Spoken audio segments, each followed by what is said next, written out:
खुश रहेंगे, आप प्रसन्न रहेंगे, आप मुस्कुराते नजर आएंगे। अभी ये बेचारे दीनहीन पशु पक्षी, मान लो मुर्गा है, ये सब अभी तो राक्षसी भाव है हमारी समझ में, आप अपने लिए बहुत हानि का कार्य कर रहे हैं।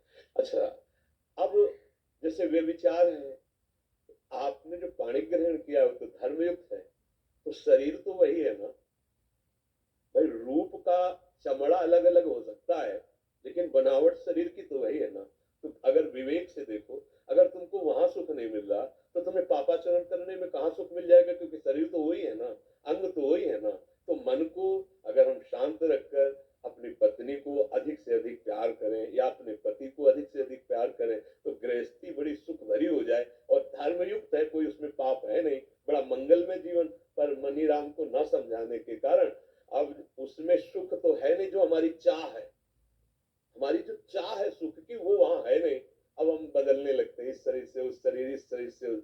तो ये जो पापाचरण चल रहा है, अब इसके बाद कहो कि हमारा मन भयभीत रहता है, हमें सुख नहीं मिलता है, हम डिप्रेशन में जा रहे हैं, हम जो चाहते हो कर नहीं पाएंगे, तो कैसे कर पाओगे? तुम तो जो वो किए बैठे हो, जो तुम्हारा नाश करने के लिए तैयार है, तुम्हें दुख देने के लिए तैयार है। इसलिए हमारी प्रार्थना है, अभी अवसर है, अभी संभाल लीजिए अपने आप को। ये शराब, ये मांस, ये सब सच्चाई से, ईमानदारी से, गुरु कृपा बल से चल रहे हैं। कोई पापाचरण, कोई गंदी बात, कोई छल कपट, कोई नाटकबाजी नहीं। हर समय हृदय आनंदित रहता है, क्योंकि प्रभु साथ है ना। अच्छा, मरने का भय लगता है तो हम उसके लिए तैयार हैं, क्योंकि जिससे जो भयभीत करने वाली बातें हैं वो गुरु कृपा से है नहीं। तो लगता है शरीर छूटेगा, और जिसके लिए जीवन भर भजन किया उसके पास जाना है, तो डरना क्या है यार? उनके उनके पास जाना है ना हमें, तो हमें डर है नहीं इस बात का। तो ये हम बातें इसलिए आपको बताते हैं कि ये आप भी तो धारण कर सकते हो। बिल्कुल नहीं भाई, हमारी प्रार्थना मानिए, छोड़ दीजिए, नहीं तो फिर प्रकृति आगे दंड देगी, तब आप छोड़ देंगे। छोड़ना तो सब कुछ यहाँ पड़ेगा ही। तुम कुछ छोड़ो या ना छोड़ो, सब कोई तुम्हें छोड़ रहा है। देखो, बाल्यावस्था छोड़ के जवानी आई, जवानी छोड़ के बुढ़ापा की तरफ कुछ पकड़ पा रहे हो क्या? सब छोड़ रहा है ना तुम्हें। तो अगर पहले से छोड़ दोगे तो बुद्धिमान हो जाओगे, भगवान को प्राप्त कर लोगे। जैसे कोई चद्दर हमारा छीनेगा, हमें पता है गेट के बाहर, तो हम पहले उतार के हाथ में रख लेते हैं, ये मिलो नहीं, झगड़े की जरूरत नहीं। तो माया छीन लेगी। सुत बनितादि जान स्वार्थ रत, ना करु नेह सविते, अंत तो ही तजेंगे पामर, तू न तजय वही ते, मन पचित ही है और शरीर। गोस्वामी तुलसीदास जी कह रहे हैं। तो पाप कर्म काहे कमा के जाओ, ये खेती है मनुष्य जन्म। आप नारायण बन सकते हो, आप भूत बन सकते हो, आप मनुष्य बन सकते हो, आप नाली की कीड़ा बन सकते हो।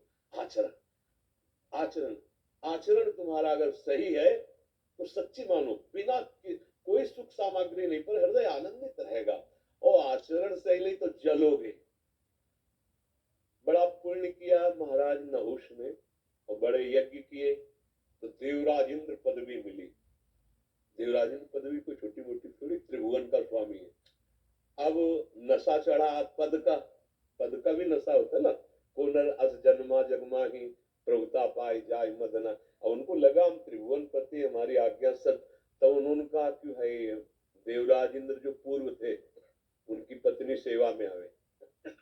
अब इतनी अप्सराएं हैं, इतनी सुविधा है, लेकिन पदाभिमान पापाचरण के लिए प्रेरित किया। अब वो भाग के गुरुदेव की शरण में गए, बृहस्पति जी की, कि भगवान अब आप ही हमारी रक्षा कर सकते हो, और आपने वचन दिया था कि तुम शरणागत हो, जब कभी कोई दुख पड़ेगा। तो अब भगवान इससे बड़ा दुख क्या कि अब ऐसा है, त्रिभुवनपति पद पे बैठा हुआ है और इसकी आज्ञा का पालन करना होगा। तो उन्होंने बहुत बुद्धिमानी से कहा, हाँ जाओ कह दो कि हम तुम्हारी शर्त स्वीकार करते हैं, पर अभी तक जितनी सवारियों में हमारे महाराज इंद्र आते रहे, आप उनमें से एक भी सवारी में मत आए। आप कुछ ऐसा अलग आए सवारी में जिससे हम प्रसन्न होकर